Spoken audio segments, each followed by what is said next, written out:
This video is powered by the pros at Pascal Air Plumbing and Electric. Arkansas owned, Arkansas operated.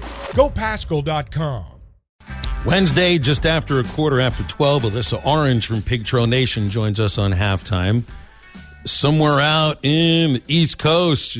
Been a while. I see on your Twitter, been a while since you were back home in Virginia.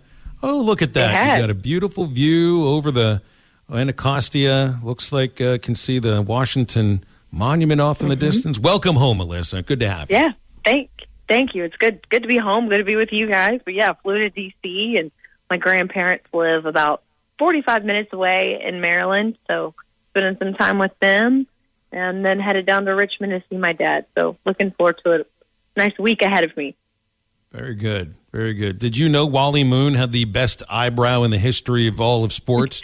Alyssa, just so everybody knows, Alyssa sent me photos of her dad's wall. Yes. My grandfather. He's a huge baseball fan. Wow. He is. So my grandfather was a scout for the Orioles for a really long time. So this is kind of his collection of memorabilia. That picture I sent you says, "To my friend Bob, I've enjoyed knowing you, Wally Moon." So that was pretty cool. And I never noticed the eyebrows until you pointed it out. But he's got some pictures with the Ripkins on the walls, and I also sent you a picture of Mark Teixeira's high school graduation photo, because my grandfather coached him with the Oriolanders a long time ago. It's pretty cool. Pretty cool, Alyssa. Another orange team, yeah. Orioles just had that all orange unis, man. They would look sweet out there. Yeah, exactly. Oh, yeah. I forgot about there's an Orange Bowl, by the way, in which both teams wear orange, Alyssa, orange. Yeah, I'm sure you. I'm sure you saw that when the bowl schedule came out. I did. And since you were rooting for the Netherlands against the USA, that's right. Who are you picking that Yeah. one? You pick Clemson or Tennessee? Absolutely, Tennessee. I will never, ever pick Clemson. Fair enough. I'm loyal. That works. All right, basketball for Arkansas. The men's basketball team got a win yesterday, but it's one of those wins that you're like, I don't like that very much. It's good to see a team win an ugly game. You always got to win the ugly games if you're going to go far, because those are going to come. But I get nervous that they're just like waiting to be able to flip the switch in the second half, and Trevon Brazile's injury, and we don't know how serious that injury is. So, I mean, there are a couple of things out of yesterday that are I think, quite worrisome. Yeah, I think so. When I look up at home when I'm feeding my kids and there's only 6 points in the game and 7 minutes left in the first, it's a little concerning. And so you've got to look and say, okay, what is going on? And it just looks sloppy, really inconsistent. You had turnovers. Offensively, you had a team in UNC-Greensboro who was taking care of the basketball and really clicking well. They did the whole game. And so you had Nick Smith Jr. turn it on, but you're going to play opponents down the stretch here in the SEC that aren't going to be like UNC-Greensboro, who aren't going to let up, and things are not going to go Arkansas's way. So that is a little concerning when you think about where we are right now with so many games left before they play LSU at LSU to start SEC play. And so they got to figure it out. I hope that Trevon Brazile, it was just a little bit of nothing serious, some ice. We'll fix what's going on, but we haven't heard yet. So they're going to have to figure stuff out in a hurry. What's also concerning is a team this deep. Where was everyone else? Where was that guy who was going to come off the bench and give this team some energy? Because they didn't have it yesterday. Yeah, I wonder if the basketball fans should be worried. Arkansas football was ranked number 10 going into that A&M game, and Arkansas basketball. Should we believe the hype yet? Because I look around and I see a lot of teams we've beaten. And now we did play Creighton and San Diego State, but a lot of these other teams, I don't see a lot of other players that can play for this Arkansas Razorback team. Yeah, it's going to be interesting to see. I mean, right after that Arkansas game was over, I watched Illinois beat Texas, and that was high competitive basketball. Illinois was a lot of talent, 14th, I believe. Texas is too, and that was high quality basketball, and it kind of made me go, ooh, outside of that San Diego and Creighton game, like I haven't seen the Arkansas basketball team play like that, like where is this team at right now compared to all the other teams that are ranked within the top 25, especially after what we saw yesterday. So they're going to have to kind of figure things out, or SEC play, at least the start of it, might not be positive. You think we can find out a little bit more when we play Oklahoma? Because that's going to be another Power 5. I believe that is their next matchup.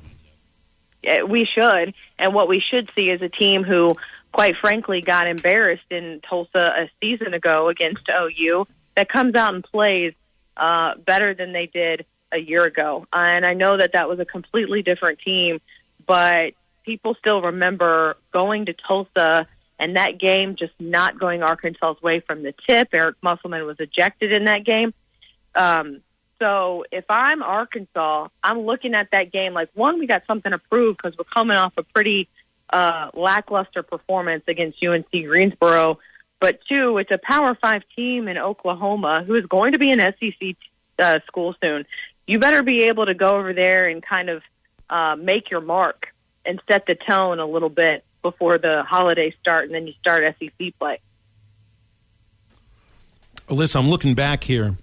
You know, Drew Sanders is not playing in the Liberty Bowl. He's going into the NFL draft. You know, everybody that's making mock drafts expects him to be a first-round pick. I don't see any reason why he wouldn't be. Traylon Burks, first-round pick last year. Looks like the last time Arkansas had first-round draft choices in back-to-back years would have been 2007 and 2008. Jamal Anderson was the 8th overall pick in 2007.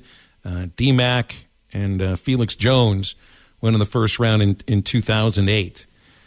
I mean, this is a great advertisement for this program. I mean, look at this. This is a guy that was recruited in Traylon Burks out of the state of Arkansas, builds himself into a first-round pick, and then you get the 5-star, and I know Traylon was highly recruited, but Drew Sanders, I mean, he had his choice of school, his choice of position, and he wasn't being utilized the way he wanted to be used at Alabama. Arkansas was the place for him to go.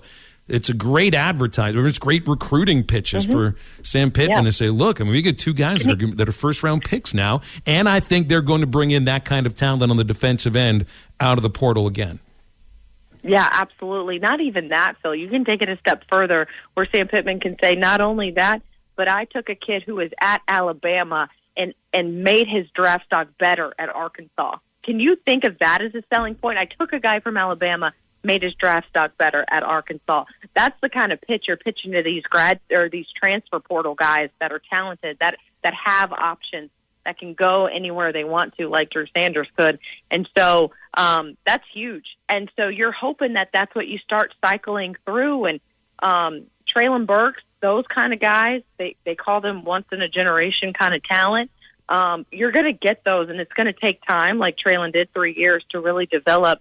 But if you can get guys out of the portal like Drew Sanders every year, where you're putting someone in the NFL in that first round every single year, that is a great tone to set.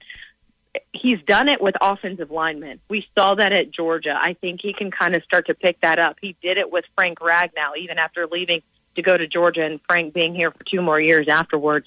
He has the pedigree to be able to do so, but I'm hoping we see more of it because he's definitely got a track record. And if I'm an athlete looking around, who's going to get me in the NFL? Arkansas is one of those schools that can do it and have success in the NFL. Oh, how big was Coach Odom in recruiting? Do you think he takes any players with him to Vegas? And I'm excited for Coach Odom. Couldn't happen to a better guy. I think he's going to do well out there. Are you worried about that at all? Him recruiting some of the players that maybe we could have used on. I mean, obviously we need some help on the defense side of the ball. Is he going to take anybody with him? You know, I don't know about players, and I'm with you, Matt. I'm going to be a Barry Odom fan from here on out. Right. Now, I enjoy being able to interact with him. I thought he was a great guy. I wish him all the best. Wish he was still around, but we all knew it was just a matter of time for him to get a head coaching job somewhere. What I'm wondering, and what I think is more likely, is he takes maybe some staff with him. You look at Michael Schur, the linebackers coach, who played for Barry Odom, was a GA with Barry Odom at Missouri. That's his guy. And I can see his career trajectory going with Barry Odom. So I wouldn't be surprised if he's a guy that goes with him to UNLV, and now we're looking for a DC and a linebacker coach. And then that's where things are going to be interesting. Can they still recruit for that linebacker spot without a coach right now, without a defensive coordinator right now, if tough. That happens, right? So that'll be interesting. But I don't think, Chris Pupal, I don't think is going to follow Barry Odom. He is committed to Arkansas. He loves Fayetteville. His parents love Fayetteville. He's not going anywhere. I don't really see many guys going. It's more about those coaches and see if there are any coaches. And I'm pretty sure that's I guarantee expected, you Michael Schur might go. Yeah, I think you see these coaches, they kind of have their guy. Feeling out, we talk about that a little bit. You know that they kind of have their guy, and that's who they go with. But Alyssa, this is the pivotal point now for Sam Pittman's program at Arkansas. In a number of ways, really, too. You had the surprise 9-win season last year. And so, the step back, a little bit of a step back now. Now the transfer portal is utilized in a way that had never been utilized before. And he's making his first rehire for a coordinator position. Like, that was one of the things that, felt like the stability and certainly helped Coach Pittman in many aspects, having people that he trusted there at the coordinator jobs for 3 seasons. That doesn't happen very often. It doesn't. So, this next season is so pivotal, and really, the more I think about it, the season starts now. Next season is starting now with the bowl game and guys sort of making auditions for jobs and positions and all of that. And there's no bigger job right now than filling the defensive coordinator job with the right person. Absolutely. And I think our guy Ty told me a few weeks ago there might be 5 or 8 other schools in the country who had coordinators going in together for 3 straight years. So it's huge. You don't find that in college football, like you said. And so it's going to be interesting, one, who steps up into that role for the bowl game for Arkansas, and 2, who Sam brings in. I know that there's some interest. There might be, a Big 12 DC who won't be at the team that he wants, and there's possibilities interested in Arkansas. If you get a guy like that, that would be huge. Get some recruiting and a big-time name like that. But if Arkansas fans understand anything about this bowl game, it's that this is an audition tape. Look at the wide receivers. I mean, we don't even know who's going to play wide receiver right now for Arkansas, right, during this bowl game. There's a handful of guys, some really young guys. But other than that, it's an audition for all of those guys, with KJ Jefferson coming back saying, hey, let me go ahead and establish myself as one of your go-to guys for next season, for Rocket Sanders and all that kind of. We're going to see so many new faces, new people playing positions in this bowl game, because that's what this is.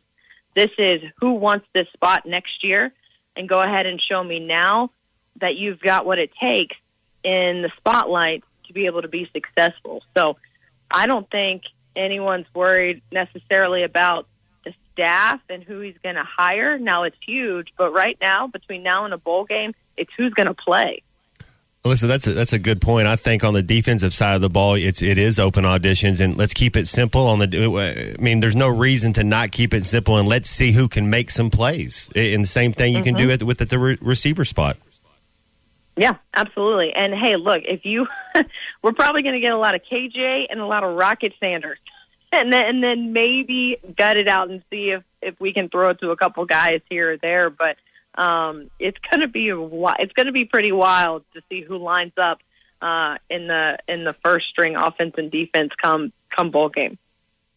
Football is back, and BetOnline remains your number one source for all your football betting needs this season. You'll find the latest odds, matchup info, player news, and game trends. And as your continued source for all sports wagering info, BetOnline features live betting, free contests, live scores, and giveaways all season long. Always the fastest and easiest way to bet on all your favorite sports and events like MLB, MMA, tennis, boxing, and even golf. Head to betonline.ag to join and receive your 100% welcome bonus with your first deposit. Make sure to use the promo code BELIEVE to receive your rewards. That's BLEAV. Bet online, where the game starts.